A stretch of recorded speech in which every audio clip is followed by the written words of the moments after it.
sahabat untuk selamanya atasi semua perbedaan kau dan aku, sahabat untuk selamanya setia.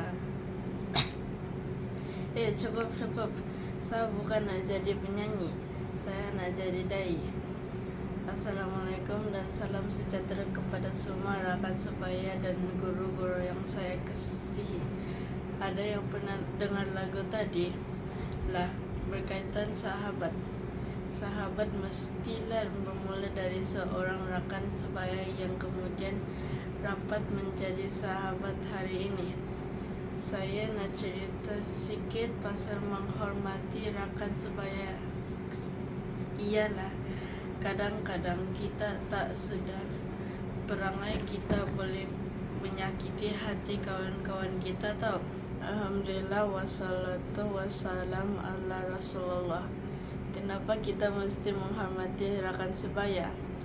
Mari dengar firman Allah dalam surah Al-Hujurat ayat 11 yang berbunyi, Ya ayyuhal lazina amanu la yaskor qaumin min asa ayakunu khairum minhum.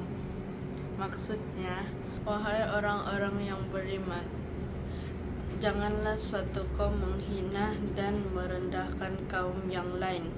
Boleh jadi kaum yang dihina itu lebih baik dari mereka yang menghina. Hadirin sekalian, ayat ini mengajar kita jangan sombong-sombong dengan kawan-kawan, sebab kita tahu di mata Allah siapa yang lebih baik, kan?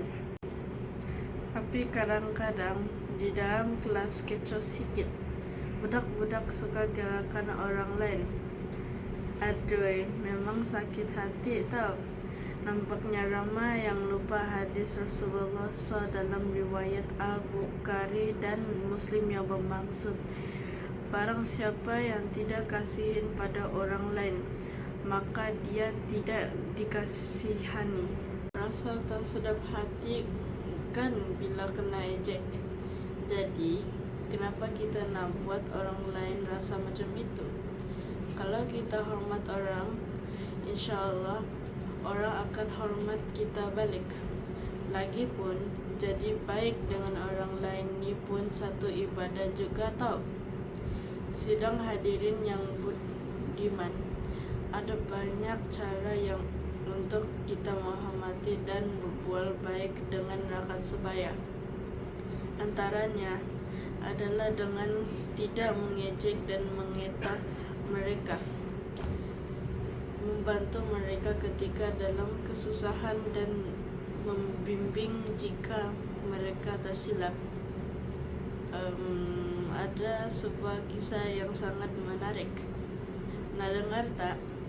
Kalau nak dengar, senyumlah macam ni dulu. Macam tu lah.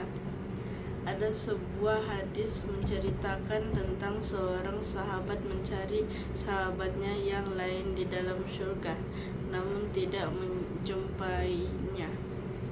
Dia bertanya kepada Allah, di mana sahabatnya yang dahulu di dunia selalu melakukan ibadah bersama. Allah merintahkan untuk dia menarik sahabatnya di dalam neraka masuk ke syurga. Masya Allah, seorang sahabat boleh memberi syafaat kepada sahabatnya yang lain di akhirat nanti. Oleh itu, marilah kita semua meramaikan sahabat, berbuat baiklah dengan semua orang. Mudah-mudahan mereka dapat menolong kita di akhirat nanti. Amin. Sidang hadirin, pemakkah kita menguris hati rakan sebaya kita? Bagaimanakah kalau dia mengadu kepada Allah di akhirat nanti tentang kita? Selamatkah kita? Jadi mulai sekarang mohonlah kemaafan daripada dan juga ulang lagi ya. Saban hari kerap kita mendengar di ruangan media media sosial tentang pengaruh rakan sebaya yang negatif, sama ada di dalam negara maupun di luar negara. Yang terpengaruh dengan budaya bullyingnya lah, ada yang terjebak dengan pengambilan rokok dan dadak lah, ada juga yang sampai ke tahap tertanjur na'udzubillah. Nabi SAW pernah mengingatkan kita bahwa seseorang akan terpengaruh dengan sikap rakan yang dia berkawan dengannya. Maka pesan Nabi, lihatlah dengan siapa yang kita berkawan. Berbuat baiklah dengan rakan supaya mereka juga berbuat baik dengan kita. Akhir kata, marilah kita jaga hati kawan-kawan kita, menghormati supaya kita semua boleh belajar dalam suasana yang gembira dan penuh keceriaan. Ingat, hormat rakan sebaya ini bukan susah pun.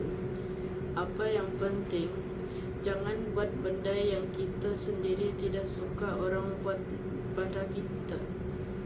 Sekian, terima kasih.